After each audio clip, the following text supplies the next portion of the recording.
تعال نكون صرحة مع بعض. كم مرة قررت تبدأ عادة جديدة زي إنك تصحى بدري، تذاكر أكتر، تبطل تأجل وتفشل بعد أول كام يوم؟ ليه التغيير بيبقى صعب كده؟ وليه بنرجع تاني لنفس الدايرة؟ النهاردة هنتكلم عن إزاي تغير عاداتك فعلا وبشكل يثبت حسب علم النفس والسلوك البشري. ركز معايا، لأن اللي جاي ممكن يغير حياتك. أولاً، ليه العادات صعبة في التغيير؟ الدماغ البشري بيحب الراحة والتكرار. كل مرة بتكرر سلوك معين المخ بيعمله أوتوماتيكي، زي ما بتربط الحزام من غير ما تفكر. يعني تغيير العادة اسمه إنك بتطلب من مخك يسيب الطريق السهل ويمشي في طريق جديد لسه بيتبني، وده بياخد وقت ومجهود. ثانياً، قاعدة الهوية مش السلوك. ناس كتير بتبدأ أنا هروح الجيم 3 مرات في الأسبوع، بس علم النفس بيقول إن التغيير الحقيقي بيبدأ من هويتك. يعني بدل ما تقول عايزة أبطل سجاير، قول أنا مش مدخن. لما تبدأ تشوف نفسك بشخصية مختلفة، السلوك بيتغير تلقائي. مثال: أنا إنسان منظم، مش هحاول أكون منظم. ثالثاً، العادة اسمها الإشارة، السلوك المكافأة. دي القاعدة الذهبية اللي تكلم عنها كتاب قوة العادات. الإشارة كيو، حاجة بتحفزك تعمل العادة. 2، سلوك the routine، الفعل نفسه. 3، المكافأة reward، اللي بتحصل عليه بعدها. مثال: بتزهق، تمسك الموبايل، تحس براحة مؤقتة.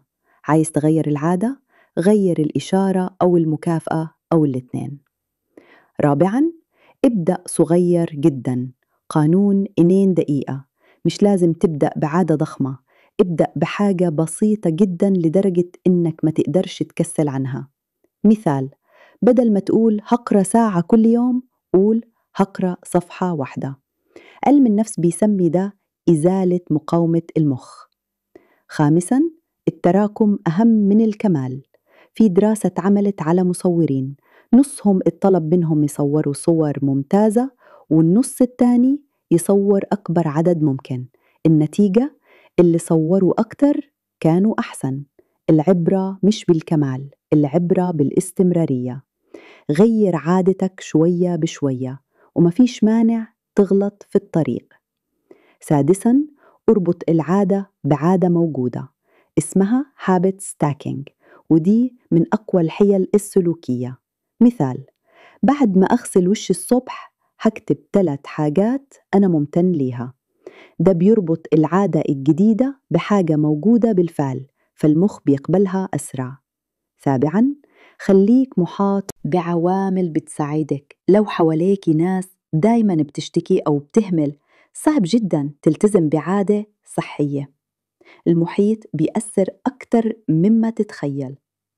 كمان حاول تبعد المشتتات وخلي الحاجة اللي عايز تعملها في متناول إيدك. ثامناً، بلاش تعتمد على الإرادة بس. الإرادة بتنفع في البداية، لكن لو اعتمدت عليها لوحدها هتتعب بسرعة. الأهم هو النظام.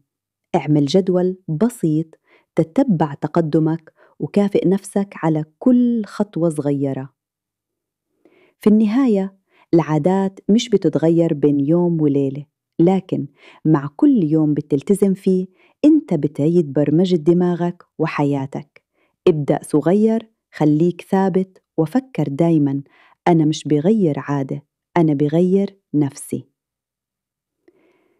لو عجبك الفيديو ما تنساش تعمل لايك وتشترك في القناة، واستناني فيديوهات تانية عن علم النفس بطريقة بسيطة وواقعية. سلام.